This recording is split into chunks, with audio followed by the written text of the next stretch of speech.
Good morning, everyone. And this morning we are again so privileged to worship the Lord in spirit and in truth.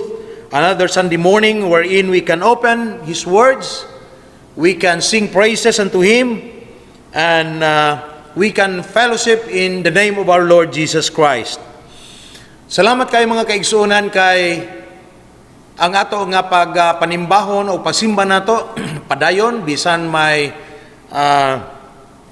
mga butang dili pa kita padayon sa atong pagsimba diri sa Balay Lampuanan tungod sa ato sitwasyon, pero luyo na ining tanan kita nagapasalamat sa Ginoo kay ang kagawasan sa pagpamalandong sa iyang pulong, pagtuon sa iyang pulong, mga kaigsunan magapadayon o mao ka na ang atong kalipay diha sa Ginoo. O maayong buntag sa tanan nga mga kaigsunan, ilabi na sa panimalay sa Gospel Light Baptist Church diri sa Cagayan de Oro, o sa tanan nato mga kaigsunan nga nagalantaw, sudong karon sa atong live streaming sa atong panimbahon nini nga kabuntagon. Ikatulo nga Domingo karon sa bulan sa Mayo, o kalipay kita sa Ginoo nga kitang tanan andam gayud sa pagsimba sa Ginoo karon nga kabuntagon. O ginauhag nako ang tanan nga nagalantaw karon, labi na kung may mga Biblia kamo nga maayo gayud nga samtang kita magapamalandong sa pulong sa Ginoo ang inyong Biblia andam din ha. O kung may mga ballpen kamo, mga notebooks kamo din ha, nga sa atong wali sa pulong sa Ginoo inyo usab nga masulat o malista ang importante kayo nga mga kamatuoran nga ato nga pamalandungan gikan sa pulong sa Ginoo mga kaigsunan. Karong nga Domingo, usapod ka importante kaayo nga pinasay nga Domingo kay na-announce na ako last Sunday nga karon nga Domingo atong i-acknowledge ang atong tanan nga mga graduates nini nga school year, kay balo kita nga walay formal nga graduation sa atong mga eskwelahan tungod sa COVID-19. Apan kay balo usab kita nga ang mga estudyante nga nakatapos mo graduate usab, only nga dili lang gyud o wala lang gyud sila formally makahimo sa ilang closing exercises. Ug sa ato nga simbahan usab nahinumdum kamo nga aduna unta kitay baccalaureate service, pero tungod sa panghitabo sa COVID-19 wala kini madayon mga kaigsunan. Busa karon nga kabuntagon pagkahuman sa atong mensahe, atong i-acknowledge, basahon nato ang mga ngalan sa atong mga young people o mga kaigsuunan nga nag-graduate karon nga tuig. Kung ang atong mensahe usab, ato kining ipahinungod sa tanan nga mga graduates nato o para po ni sa tanan nga mga kaigsuunan. Busa, abli ninyo yung mga Biblia din na. Balikan nato sa bukas ato mga Biblia din sa Lucas Kapitulo 12, Luke chapter 12. Ang ato nga passage actually starting from verse 13 down to verse 31, pero gibasa nato ganiya ang bersikulo 13 hangtod sa 21 lamang. Pero magapadayon kita sa pagtuon og nini nga mga bersikulo nga akong gisulti kaninyo mga kaigsunan. Ang ato nga pamalandungan karon nga kabuntagon, importante gyud kaayo. Og timing pod kini dili lamang sa mga graduates kung dili sa ato ingon nga mga anak sa Ginoo, mga Kristohanon og sa tanan nagapamati mga kaigsuonan, ilabi na sa ato nga sitwasyon karon. We will talk about true richness.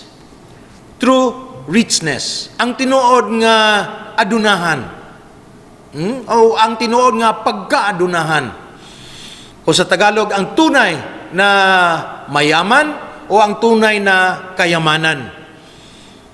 Nganong mao kini ang akong gidala karon mga kaigsunan, kay kung aduna pay nindot kay nga panahon nga makapamalandong kita, makahinuktok kita, o naa kay tay igo gyud nga oras panahon sa pagpamalandong sa atong kinabuhi, mao kini nga mga panahona. Kay ang atong nga subtopic mao nga what am I living for, no? Ang atong theme through richness, ang subtopic nato what am I living for, or sa usa ka pangutana usab, what is the purpose of my existence? Nganong naamang ko dinhi? No? Why I am here? Nganong naamang ko dinhi sa kalibutan? Nganong nabuhi man ko? Unsa may tuyo gyud, mga kaigsuonan. Og sa ato nga pamalandong nini sa pulong sa Ginoo, ingon ko ganiha, very timely kini because this is the exact time wherein we can think about who we are before the Lord. Kung inyo mahinumduman mga kaigsuonan, nga before sa atong COVID-19, nga may tabo kini, starting sa month, bisan lamang starting sa month of January, daghan na kitag mga plano. Gaplano na kita sa bulan sa Pebrero, gaplano na kita sa bulan sa Marso, una na plano sa bulan sa April, sa May, sa June, hangtod sa December. Tanan na gyud. Nanay atong kalendar, na-fill up pa na nato na tanan. O nakita na nato, naka-prepare na kita, ang uban sa ato nga mga finances, naka-prepare na. Ang atong mga travels, prepared na tanan. Ang atong graduation, ang atong pag-eskwela, mga trabaho, tanan naka-preparar mga kaigsunan. Pero unsay nahitabo pag-abot sa Marso? Pag-declare sa ato nga ginatawag nato nga ECQ. Ang quarantine nato, community quarantine. Unsay nahitabo? Napapastanan ang atong mga plano. Nawala ang atong mga plano. Ang atong mga desire sa kinabuhi, ang travel nato nawala. Ang ginahulat nato nga graduation nawala. Mga kaigsunan, tanan gyud basically nawala. Kung ang sulti sa ato, magpuyo kita sa ato nga panimalay. Dili kita maglakaw-lakaw. Ang mga tindahan na sirado, ang mga opisina sirado, eskwelahan na sirado, mga kasimbahanan na sirado. Ang open lang, hospital. So nakita nato ang diferensya. O sa pagpuyo nato sa atong balay, makahinukto kita, makapangutana kita. Nganong naapang ko din sa kalibutan? Unsa man ituyo sa Ginoo nganong gitagaan niya akong kinabuhi? Mga kaigsunan. O atong na-realize nga ang ato nga mga bahandi sa kalibutan, dili na nato magamit. Na-realize nato nga bisan sa ato nga nahuman nga edukasyon, wala nato, dili na nato ma-apply. Dili ba tinuod? Tanan. Bisan gani ang nindot nato nga sakyanan, dili na nato magamit. Kagibawalan kita. Ang gusto natong kaunon, ang atoan natong restaurant, wala na, wala na ma-open kay bawal na mo kaon sa gawas. Tanan. Totally nga na kuhaan kita. Siguro partly sa ato nga kinabuhi. Pero dili, mga kaigsunan, ang ginahuna-huna nato nga kinabuhi. Usahay makaingon kita, kining ako nga kinabuhi, bisag na ako'y bahandi, na ako'y kwarta. Pareho lang gihapon nga nagkinabuhi kita nga walay kwarta. Pareho lang. Ang naikwarta o wala, patas. Tabla lang kita. Nini nga panahon na mga kaigsunan. Unya gahuna-huna kita sa ato nga ugma nga kung mawala na kini mo balik na kita sa normal life o mahimong new normal, hunahuna na po kita og paningkamot, hunahuna na po kita og bahandi, hunahuna po kita og kayamanan nato. Pero ako hinuktok baya nga gitugutan kini sa Ginoo para ma-realize nato kung unsa gyud ang tinuod nga bahandi sa kalibutan. True richness. Dini nato makita karon kung mubalik kita sa normal nga kinabuhi, asa kita, unsa atong unahon? Padayon pa ba kita? Kitang nahuman sa eskwela, nag-graduate, unsa na nga ato nga mga hunahuna? Mao kini nga ato pamalandungan mga kaigsunan. And let me start with this. Ingon ko dinhi, one big dream of human being is to become rich. Tinuod gid na. The world, by its standard, is offering and challenging man how to become rich. Dili ba?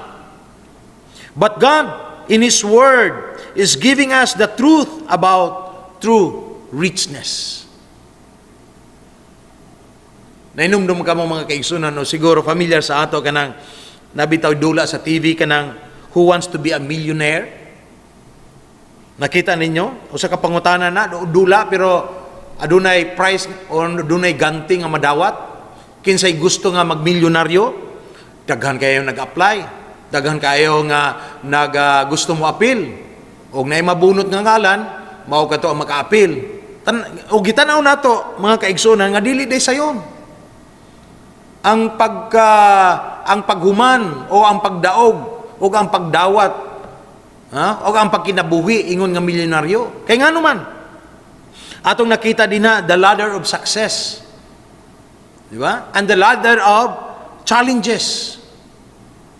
Daghan kayo mga challenges gikan sa simple question, easy question, hangtod galisod nga galisod o samtang gasaka.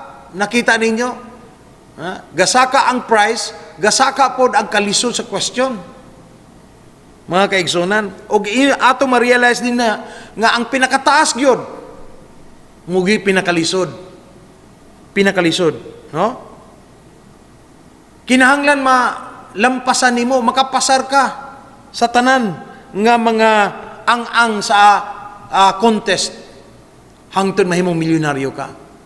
Pero samtang nagalingkod ang contestant na, nagapamati siya sa pangutana o nagaandam siya sa iyang tubag, makita nato mga kaigsunan ang struggle sa iyang kinabuhi. Di ba? Kita nato ang worry, kabalakan niya. Makatubag ba ka kunini? Dili. Makita nato ang anxiety. Di ba? Unya og di siya makatubag, grabe ang frustration. Nakita mo? Unya ang naabog yung pangutana, no? Is that your final answer? Di ba? Niya na nga who wants to be a millionaire? Meaning, na ay hard and final decision nga paghimon dapat. Pero makita po nimo diha mga kaigsunan nga bisan ka ng tao nga mayong nga bright kaayo, pero nagi panahon sa iyang kinabuhi ba nga maglisod siya. That's why tabang din na help, di ba? Call a friend. O kaya i-erase ang duha ka dili tinuod nga answer. Niya na. So, makita nato din nga gusto sa tao nga mahimo siyang milyonaryo. Pero ang agian, dili sayon. Mga kaigsunan. Unsa man di ay ang word nga richness. What is richness? Gamito nato ang word nga wealth. Mauro manggihapon ka na. Rich, wealth. Synonym ka na mga kaigsunan, kayamanan, bahandi, o nagahisgot sa daghan. Kadaghanan, the quantity. Maraming pera, daghang kwarta. So may ganig, kwartahan na meaning the quantity of money he has. So mao ka na ginatawag natong richness. Pero, usay masayop kita. Kay dili lamang di ay ang kwarta ang ginaingon nato nga ang usa ka tawo bahandianon or dato siya adunahan. Kay ang uban nga mga tao bisag walay kwarta, dili ba kwartahan, dili dato sa kwarta, pero na may mga tao nga very rich in terms of friends, right? Pobre siya pero ang amigo niya daghan, dato siya sa iyang mga amigo. Pobre siya pero dato siya sa eksperyensya. Daghan siyang naagian, eksperensyado sa nga tao. Dili ba? O kaya isa ka tao very rich in his ideas. Daghan siya ka ideas. So pwede nato ma-apply ang the word wealth or rich na nga word. O kaya dato siya sa iyang edukasyon. Daghan na nga siya ka-eskwelahan. Hangtod karon wala pa siya ka trabaho, sige lang eskwela. Tanang eskwelahan gusto eskwelahan, tanang kurso gusto eskwelahan. O kaya kini nga tao very rich in his travel. Ang iyang kinabuhi napuno na sa travel. Sige lang siya og travel. So, ma-apply gihapon ang word nga richness diha mga kaigsunan. O kaya makaingon kita, wala siya bahandi sa kalibutan when it comes to money, pero siguro dato sa iyang family relationship. Pwede gihapon mga kaigsunan. Pero nga itong natanahon karon nga kabuntagon, kini gayod nga gihisgutan ni Kristo dinhi, siya gid maghisgot dinhi sa ginatawag nato nga true richness. Pero duha ka klase nga pagkaadunahan dinhi mga kaigsunan. Una, pamalandungan nato ang ginatawag nako dinhi nga foolish richness. Foolish kay gisulti man kani sa Ginoo dinhi. Sa Cebuano ang dato siya pero buang-buang. Dato siya. Literally nga dato siya. The quantity of wealth naa siya tanan. Pero ang gigamit nga pulong sa Ginoo sa iya sakit kaayo. Foolish. Rich man. Ug mao nga una nato pamalandungan. Ug atong tubagod ngano man nga gitawag siya nga foolish or buang-buang. O pagkahuman niya na, atong tanawon karon ang tinuod gayod nga adunahan o ang kadato, pagkadato. Sa giingon ni Kristo dinhi mga kaigsunan. So, ato nato ang ato nga passage teksto karon nga buntag nga mahitungod sa true richness.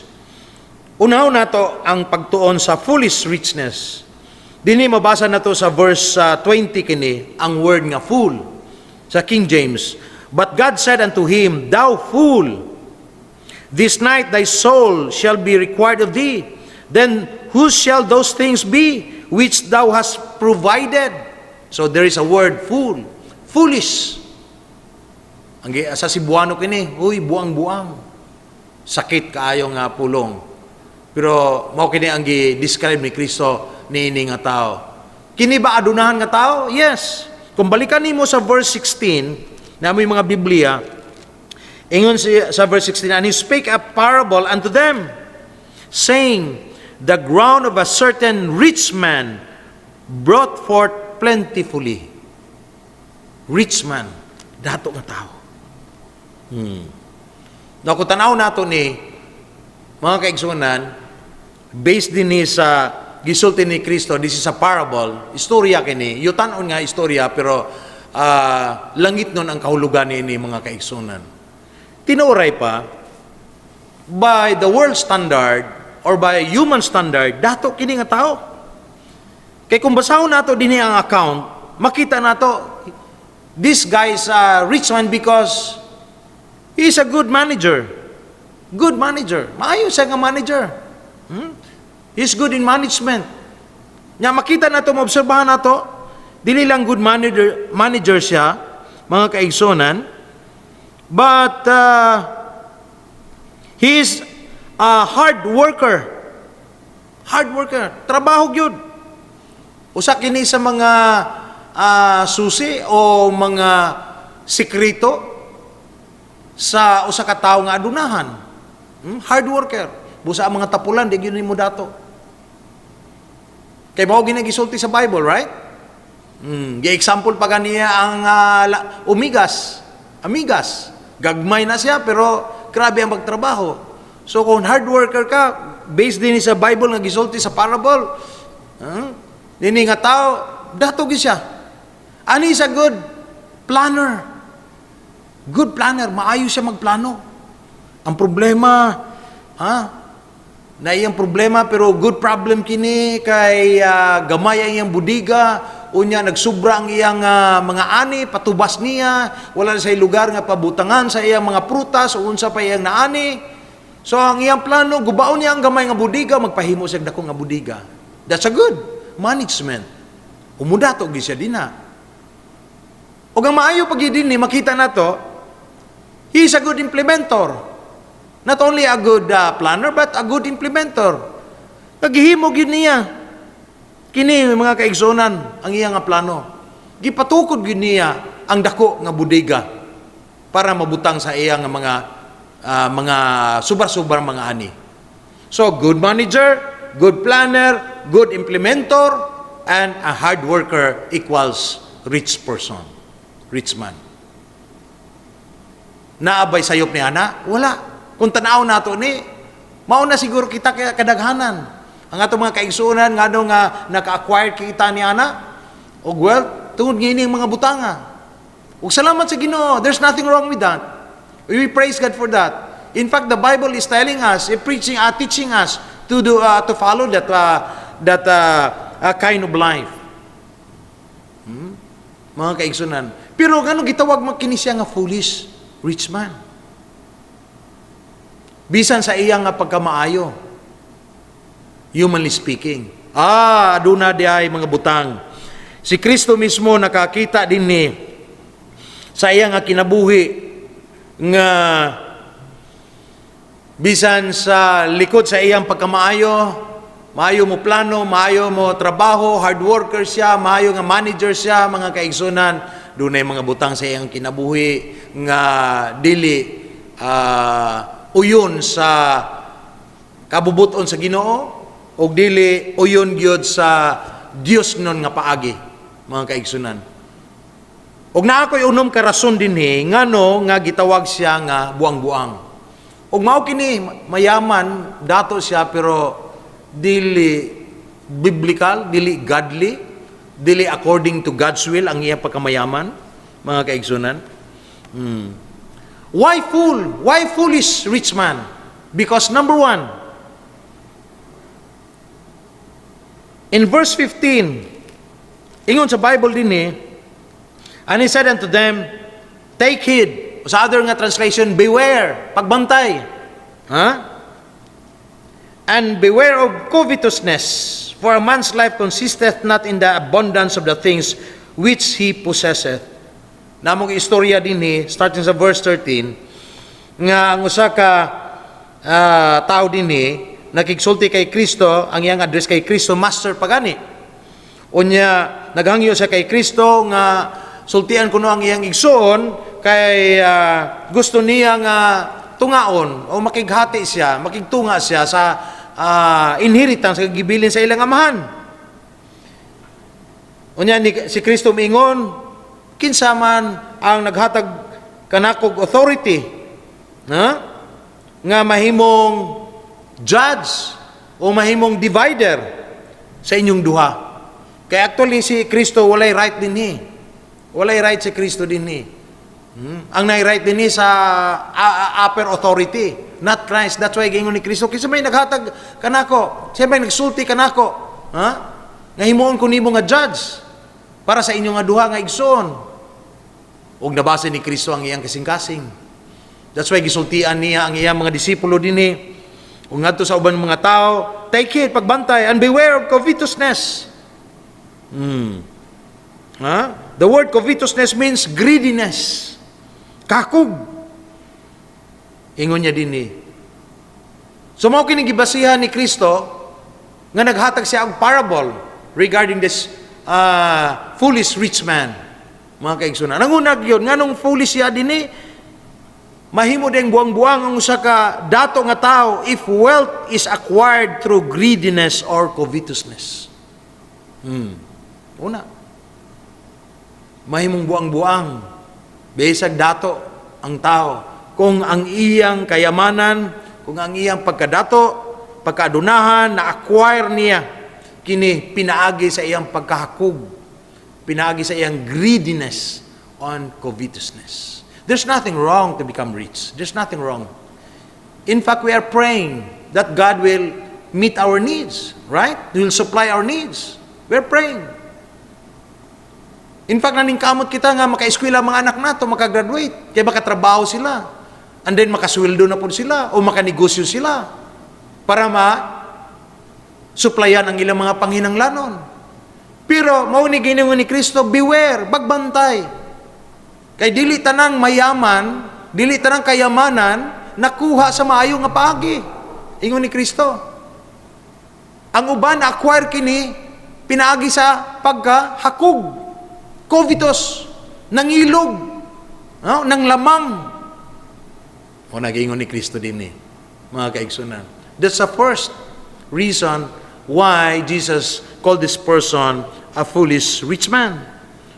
Secondly, gitawag siyang foolish rich man o buang-buang pagkadato Based gihapon din sa Bible. Sa second part sa verse 15, ingon sa Bible, "For a man's life consisteth not in the abundance of the things which he possesseth." O sa buting ni Kristo dinhi, mahimong buang-buang ang usa ka dato if life is defined by wealth and possessions. Kung ang kinabuhi nato nagaagad sa atong mga kabtangan o sa atong pagkaadunahan. Usahay bitaw, no? Pasaylon kita sa Ginoo nga ginalantaw nato ang tao based sa iya nga pagkadato. Tino, di ba? Ang atong kultura mao kana. Uy, special lang nga tao kay ngano dato na. Uy, siguro kini nga dato, buutan kaayo kay daghang kwarta. O kini siya, kuang gyud kini, tino kay gini nga tao kay kwartahan man. Di ba? So, ang kinabuhi sa katao, kadaghanan sa ato, ginaagad nato, ginabase nato sa iya nga possession. Which, ingon sa Ginoo, beware. Kaya ang kinabuhi sa tao, wala nagaagad sa pagkaadunahan o sa kabtangan nga naangkon.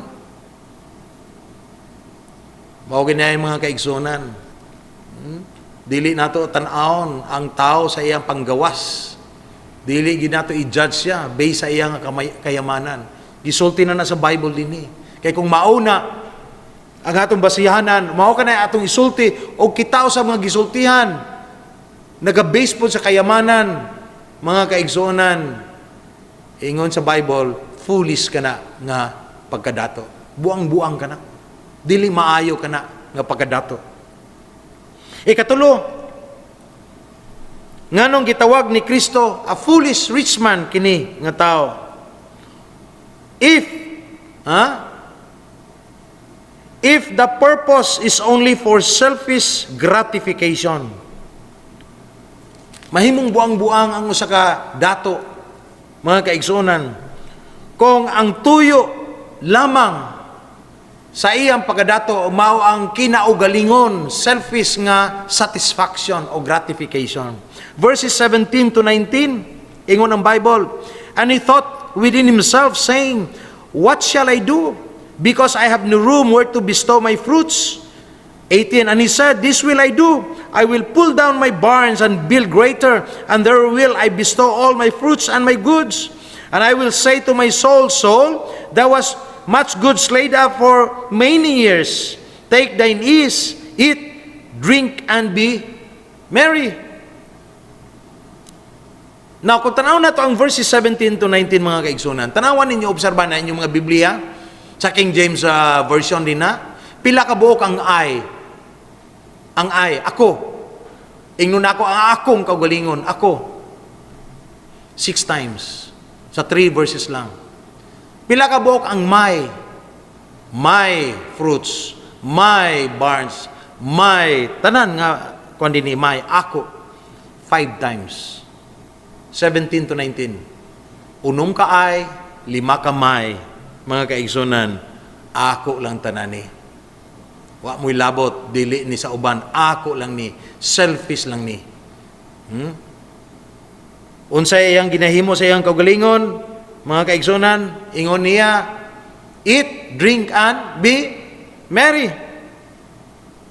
Kaon ka, inom ka, o lipay ka, pahayahay ka. Dili ba ni maong gusto nato? Ug mauning nang hitabo sa atong quarantine. Mga kaigsunan, mauning kinabuhi nato sa lockdown, COVID-19. Kaon, inom, hayahay. Dili ba? Pero dili man ni maog yun ang purpose ng anong mga nag-quarantine ta, mga kaigsunan. Pero kung tanaw nato dinhi, ang iya lagyog tuyo sa parabola nga gisulti ni Kristo dinhi, selfish gratification. Ang purpose na, wala gilabot ang uban nga tao. Wala gyud. Wala gini na mention dinhi kung naani panimalay, nay asawa o nay anak. Wala. Wala po gi-mention niya dinhi nga naghimo siya dinhi ang uban dinhi ihatag niya sa ubang mga tao. Wala. Wala po nagsulti dinhi nga ang abot niya dinhi hatagan niya bahin ng Ginoo. Wala po. Basically tanan dinhi makita nato sa istorya ni Kristo.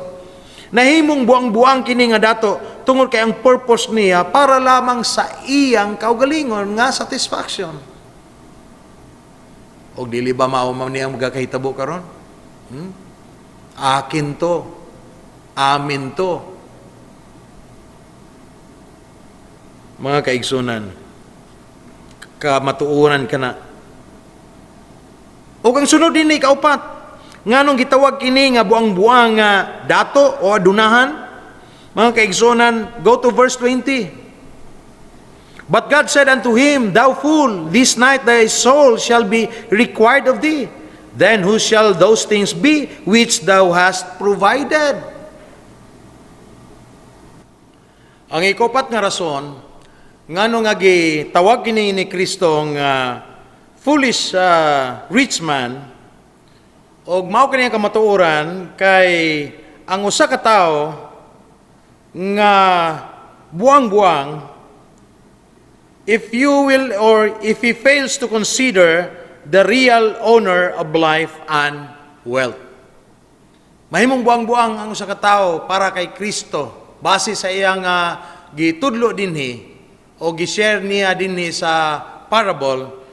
Kung ang usa ka tawo ma-fail siya or makalimtan niya nga i-consider kung kinsa ang tinuod nga tag-iya sa atong kinabuhi o sa atong mga kayamanan o sa ato nga mga kwarta, mga kaigsonan.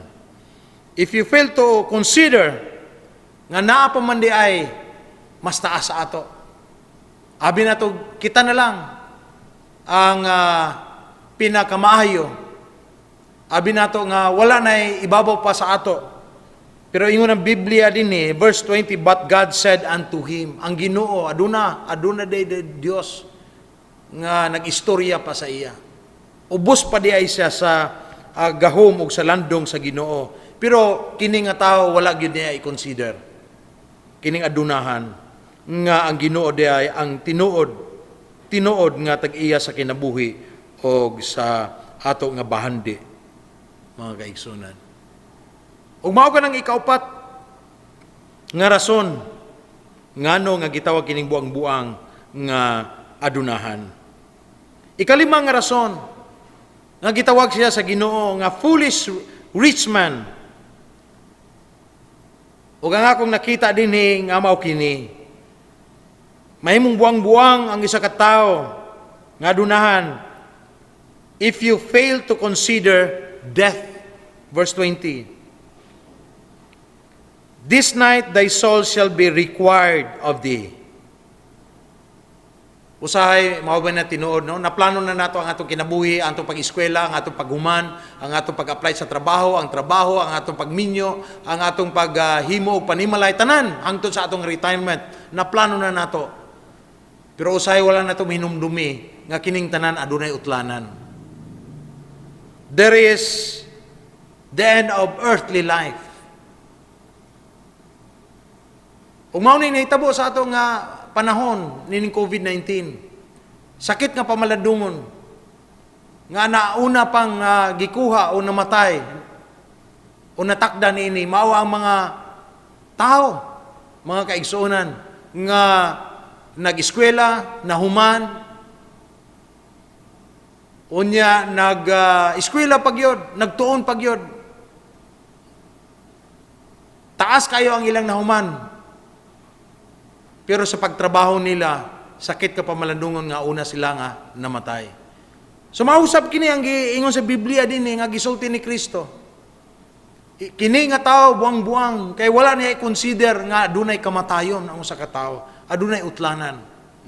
Busog siya, daghan siya natigom sa iya nga kinabuhi nining mubo nga kinabuhi sa ibabaw sa kalibutan, pero ang nasayop siya nga adunay kamatayon. O sa iyang pagkamatay, wala di ay siya nadala. O ang kamatayon paghuman ni ana, eternity ka na, mga kaigsunan. Wala ka na katapusan. So nagsunod siya. He entered eternity empty-handed. Wala siya gidala. Wala niya ma-prepare.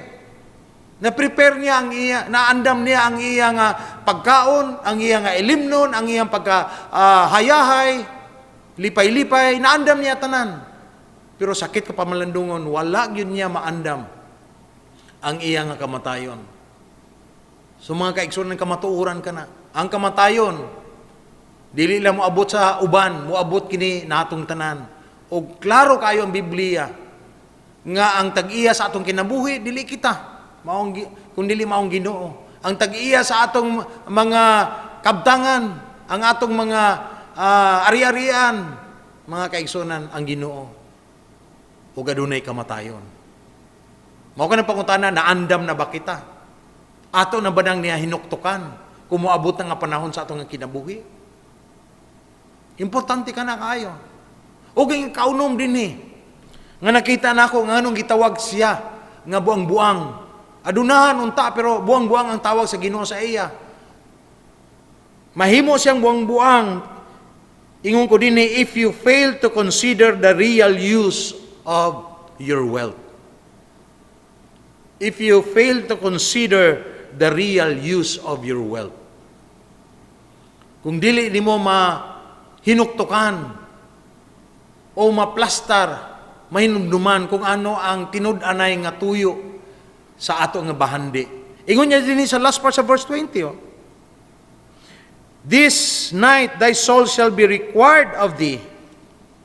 Then who shall those things be which thou hast provided? Sa tanan imong gitigom, para kakinsa man kana ang nabilin nga mga kabtangan. Unsa na may tuyo ni ana? O mo nang na-fail siya dinhi. Mo nang gingon sa Ginoo, buang-buang dato unta ikaw, pero you are a foolish rich man. Usay kini makapahinumdum kanato mga kaigsunan sa atong kinabuhi usab. Tinuod man ko na. Ha? Kung dili nato i-consider ang tinuod, the real use of our wealth, of our talent, of our life, of our time, and everything, mga kaigsunan, mahimo usab kita pareho ni ini nga tawo nga gisulti ni Kristo, a foolish rich man. Usay mangayo kita o pag-ampo, ngayampo kita nga panalanginin kita sa Ginoo financially, tinuod man kana. Pero ang akong pangutana, for what use? Para sa unsa man? Mayon ta nga, para matagbo akong panghinanglanon sa ato lang kaugalingon. Remember, beloved, God bless us to become a blessing to others.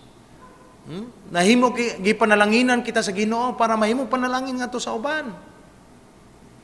O kanang mga butang nga naangko nato, dili lamang mahimo panalangin sa uban kung dili mahimo kana nga kahimayaan sa tubangan sa Ginoo. Ang real use niya na, gipanalanginan kita sa Ginoo, gisuplayan kita para mahimaya nato ang Ginoo. Ug dili lang kutob sa atong kaugalingon nga magkaon kita, mag-inom kita, o maglipay kita, ug mao na ang kinabuhi. Kaya ingon sa Ginoo, this guy is a foolish rich man. O dili unta, mao ka na ang pagtawag sa Ginoo sa ato.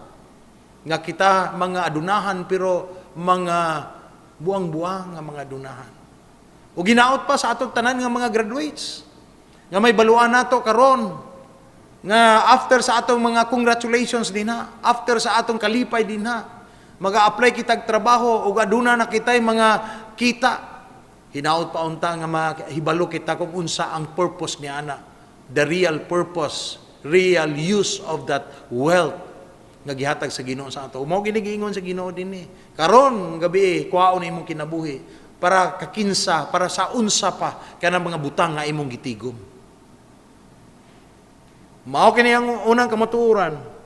If that is the foolish richness, the Bible is telling us also there is a true richness. Ug mao kana ang ato nga pamalandungan. Gikan sa bersikulo 22 mga kaigsunan hangtod sa bersikulo 31, makita nato din na wala nato na basa, pero kung namoy mga Biblia, palihog sundi ko ninyo sa magapamalandong kita sa pulong sa Ginoo ni ana. Ang tinuod nga pagkaadunahan dinhi. Ug mao kini giningon sa Ginoo sa verse 21. So is he that layeth up treasure for himself, but not rich toward God. So, na-mention na din the foolish rich man, o na-mention na din nga aduna di ay dato para sa Ginoo. reach toward God. Ug kung unsa man kini, mga kaigsuonan, ug sa unsang paagi nga maimong adunahan kita diha sa Ginoo. Ang verses 22 to 31 nagahisgot sa ato kini sa mga butang dinhi nga gisulti niya sa mga disipulo.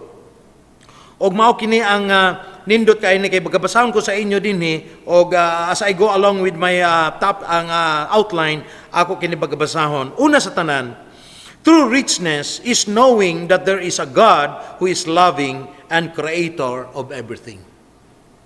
Ang say gisulti niya sa verse 24, pero basahon ko sa verse 22. And he said unto his disciples, gisulti pagkahuman sa parable iyang gistorya iyang mga disciples, therefore I say unto you, take no thought for your life what ye shall eat, neither for the body what ye shall put on. The life is more than meat, and the body is more than raiment. Consider the ravens, for they neither sow or reap, which neither have storehouse nor barn, and God feedeth them. How much more are ye better than the fowls? Kita mo mga kaigsunan? Gisulti kini ni Kristo dinhi. Gisgutan niya ang Dios in verse 24. Gimension niya dinhi ang mga langgam. Gimension niya dinhi ang tao. Ang mga langgam gipakaon niya. Ang tao ginapakaon niya ug wala niya pasagdi. Kay mas maayo, better than the fowls. Mas maayo bagani kamo kaysa mga langgam dinhi nga gisulti niya dinhi. So meaning, hibaluon ninyo ni Kristo, hibaluon ninyo nga adunay Dios nga mahigugmaon. Ha? Nagapakaon sa tanan dili lang mga tao, kung dili sa tanan nga mga created beings. Sa tanan nga creatures nila. Mahigugmaon siya og siya ang nagtuga sa tanan nga mga butang. Una day na nga nakita nako dinhi ang tinuod nga adunahan usa ka tawo nga nakaibalo nga adunay Dios. Mahibaloan nimo. Masigurado nimo gatuo ka may Dios nining kalibutan. Dios nga mahigugmaon nga Dios nga tag-iya sa tanan og nag-create sa tanan nga mga butang. Mga ikiigsuonan, dato ka na. Adunahan ka na. Kay may Dios ka. Kung naapay isa ka pinakapobre nga tao, kanang tao nga wala gatuo nga adunay Dios. Dili ba? Mga tao nga wala nagatuo sa existence sa Ginoo, mga atheist, mo na pinakapobre nga tao. Pero kita nga miingon kita nga by quantity wala kita nining kalibutan og naaman gamay ra mga kaigsuonan. Pero mas dato kita sa ato nga knowledge regarding God. Nga ang Dios nato may gugmaon. Siyang tag-iya sa tanan ng kalibutan. Mao nang una nga true richness. Ikaduha nga nakita nako dinhi. Based sa ako nga pagbasa nini.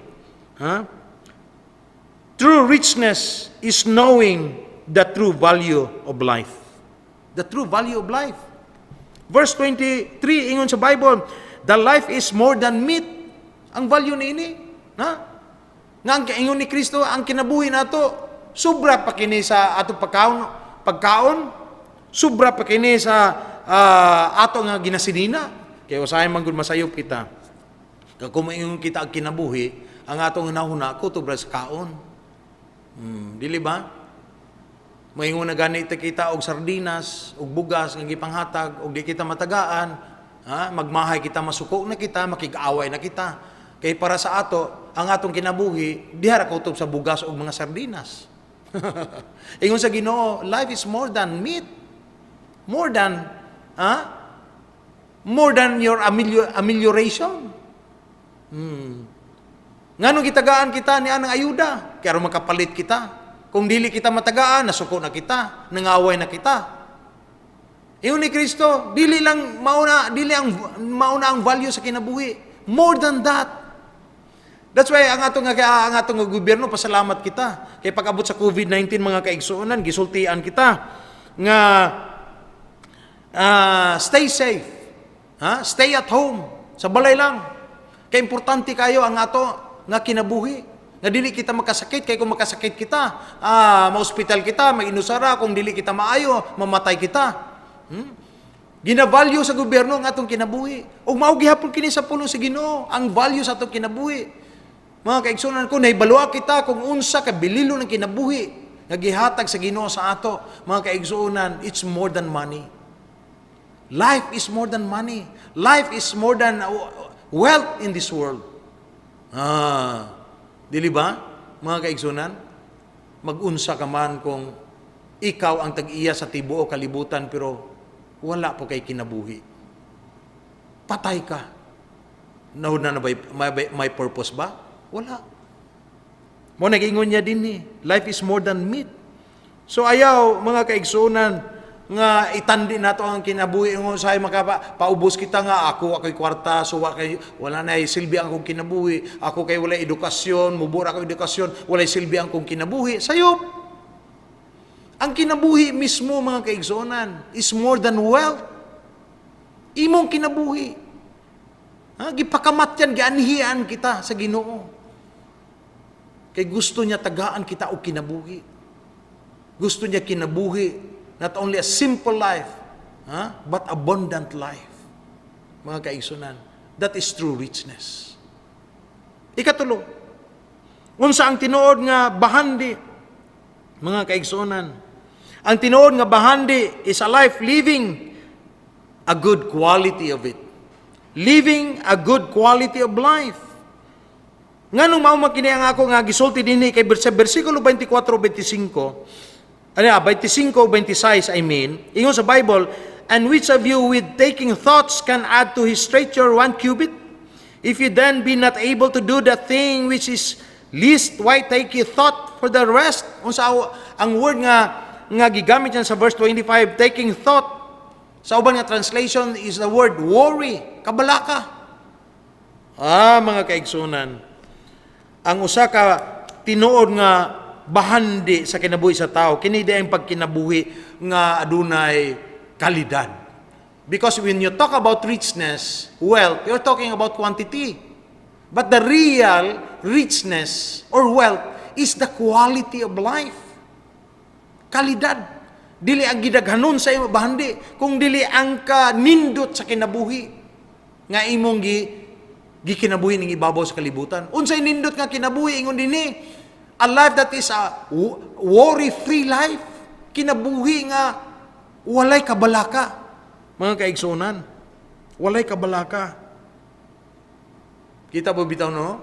Bisag unsa kabahandi anon ng tao, nya dili katulog kay sige og kabalaka. Bisag unsa kadako nga balay, unsa ka nindot nga kutsi iyang gisakyan, unsa kadaghan ang kwarta niya, mga kaigsunan, pero kay dili siya mahimutang, kay sige lang siya kabalaka. Ingon ni Kristo, kinsa man sa inyo makadugang og height sa iyang kinabuhi, bisag usa lang ka pulgada tungod sa iyang pagkabalaka. Oh, that is not richness. True richness is living a good quality of life. Worry-free mo na gusto sa Ginoo. Ang bisag mo ingon kita, maura ni ang ato nga gamay ra, ang ato na naangkon ni kalibutan na, but the quality of life we are living, nga gikinabuhi nato, perting ninduta mga kaigsunan. Nindot ang pagkatulog nato, kay nakaampo kita, nindot pagkatulog, kay nakabasa kita sa pulong sa Ginoo, nakaalagad kita sa Ginoo, worry-free kita, walay mga kabalaka, walay anxiety, mga kaigsunan, mao na true richness. Igun siya din. Ikaw pa, what is true richness? True richness is living a life of faith. Usa ka kinabuhi nga nagakinabuhi diha sa pagtuo. Verse 28. Sa verse 27, consider the lilies of how they grow, they toil not, they spin not, and yet I say unto you that Solomon in all his glory was not arrayed like one of these. Grabe no? Mga kaigsunan. Usay kulang kita pagtuo kaya nga to nga kinabuhi sige lang hinumdum nga atong kinabuhi nga wala na ko isinina, dili na maayo kini akong sinina, kulang na ko sa mga panginahanglanon. Ingon sa Bible dinhi, ingon niya nga tanawan ninyo ang mga tanom, ang mga bulak nina, mga lilis. Perting ninduta wala man ganin na magtanom. Ingon ni Kristo dinhi, nagtubo ra man sila. Kung asa sila, pero tanawa ang ilang kanindot. The beauty of the flowers. Ang iyang ihemplo din bisang gani si King Solomon, nga dato nagyud kaayo, makapalit naman siya nindot nga sinina, pero ang iyang sinina dili igo ikatandi sa katahom sa mga bulak nga nagatubo. Ingon ni Kristo dinhi. That's why ingon niya sa verse 28, if then God so clothe the grass, which is today in the field, and tomorrow is cast into the oven, how much more will He clothe you, O ye of little faith? Unsa ang kuan dinhi rason? Nganong bisag bahandianon kita, pero ingo buang-buang sa tubangan sa Ginoo. Unya wala to gi-consider nga daghan man diay ang mga butang nga naa sa atong kinabuhi nga tinuoray nga bahandi, mga kaigsunan, nga wala na to gikinabuhi kay kulang kita sa pagtuo. Kulang sa pagtuo. Kulang sa pagsalig. Ug ingon ang Ginoo dinhi, gusto niyo og tinuod nga pagkaadunahan? Ang tinuod nga pagkaadunahan mao tong kinabuhi nga nagakinabuhi sa pagtuo ug sa pagsalig diha sa Ginoo. Salamat kayo ni ana. Kung may Dios kita masaligan. Salamat kayo ni ana. Kaya doon na kita Dios nga makaingon kita matuuhan nato, masaligan nato. Mga kaigsunan, tinuod ka na nga bahandi. Ikalima din nga bahandi, hapit na kita mahuman. True richness is having a personal relationship with God. Having a personal relationship with God. In verse 30, inyong mga Biblia, sunda ko ninyo. For all these things do the nations of the world seek after. And your Father, ingon niya dinhi, knoweth that ye have need of these things. Your Father, ingon ni Kristo. Ang inyong amahan. Kanang a word nga Father, nagahisgot kinag relationship, relasyon. Ang inyong amahan, meaning, kamo mga anak sa inyong amahan. Aduna na ang inyong amahan sa kalangitan, naibalo na sa tanan nga mga butang nga inyong gikinahanglan. Mga kaigsunan, ang ato mga kinahanglan, mga butang nga gikinahanglan nato, gatanaw kita nga mao kini ang tinuod nga bahandi. Pero labaw niya ang tanan, ang amahan nato nga mao'y nagasupply ni ana nga mga material nga mga butang nga ginaisip nato, ginahuna-una nato nga bahandi, siya day mismo o kita ang atong relasyon bahandi na nga tinuoray. Having that Father in heaven and having that personal relationship with God, ginatawag nato our Father in heaven, mga kaigsunan, dili na siya matumbasan nga bahandi. Ang atong amahan sa langit, bisag wala kitay unsa gani kabtangan sa kalibutan ug naaman gamay lang, pero ang atong relasyon sa amahan mao kini bahandi nga dili mapalit, mahatag sa kalibutan. Salamat ka sa Ginoo ni ana mga kaigsunan. Ang pangutana igsuon, aduna ba kitay tinuray nga bahandi? Unsa ka nga bahandi? Kanang personal na relasyon nato sa Ginoo. Matawag na ba nato ang Dios nato nga amahan sa langit? Kay kung dili pa nato matawag nga amahan nato siya sa langit mga kaigsuonan, kinahanglan gyud nga aduna kita personal nga relasyon kaniya. That is the first and foremost personal relationship with God. True richness kana. Ug ang katapusan dinhi. Tanawan ninyo ang inyong mga bersikulo, verse 31. Ang tinuoray nga bahandi dinhi mga kaigsunan ingon sa verse 31, but rather seek ye the kingdom of God, ingon ni Kristo. And all these things shall be added unto you. Very familiar, right? Matthew 6:33. Seek ye first the kingdom of God and His righteousness, and all these things shall be added unto you. Ug mao kining gisulti ni Kristo sab dinhi. Seek ye first the kingdom of God. Gusto niyo tinuod nga bahandi, unahan niyo sa pagpangita ang kaharian, ang gingharian sa Dios. Ang pangutana, unsa man na pastor ang gingharian sa Dios? Mga kaigsunan. Ang second part din and all these things shall be added unto you. Meaning, kung nakita na nato, gipangita na nato, kung nakaplagan na nato, ang gingharian sa Dios. Kanang mga butang nga ginahuna nato, kanang mga trabaho, kanang mga nindot nga relasyon, kanang mga yutanon material nga mga blessings, igadugang lang na sa ato. Unsay buting nun ng seek ye first the kingdom of God? Mga kaigsunan, it means that true richness is making God as the very center of your life. Usbuna ko. True richness is making God as the very center of your life. Seek ye first the kingdom of God. It means God is the central control of our lives. The central control. Duha kini ka diferensya dinhi mga kaigsunan eh. Kay usahay, ang Ginoo sa atong kinabuhi, ang atong relasyon sa Ginoo mao kini tanan niyo si Kristo usa sa atong one of our many concerns. Mao kana ang atong consideration sa Ginoo. One of our many concerns, meaning nakadawat ito sa Ginoo, we have a personal relationship with the Lord, nahibalo kita sa atong kinabuhi, na kitay trabaho is one concern, na kitay paminamalay is one concern, na kitay ato pang unsa nga mga butang, mga extra nga mga butang nga hinahuna nato, gikabisihan nato sa kailibutan, ang ato nga business, ang atong opisina, ang ato nga panimalay, ug ang Ginoo is one of our many concerns. Dili ba mo ni tabo? Gi-compartmentalize nato ang Ginoo. Ato ni, ug ang Ginoo dinhi. Pero mga kaigsuonan, sayop ka na. Dili ka na mao ang kumpleto nga meaning dinhi seek ye first the kingdom of God. Ang atong himuon mao kini. Kining tanan nga concerns nato mga kaigsuonan, ipailalom nato kini sa central control sa atong kinabuhi nga mao ang kingdom of God. Ang gingharian sa Dios. O kung makita na nato, mapangita nato ang unahon nato ang gingharian sa Dios, kanang uban nga mga concerns nato, ang atong trabaho, ang ato ganing mga ginabuhat, ang atong mga pagdula, mga relasyon, mga negosyo nato, mo guwa lang na musanga kina mga kaigsunan. Mo nagiingon niya sa verse 31. Excuse me. And all these things shall be added unto you.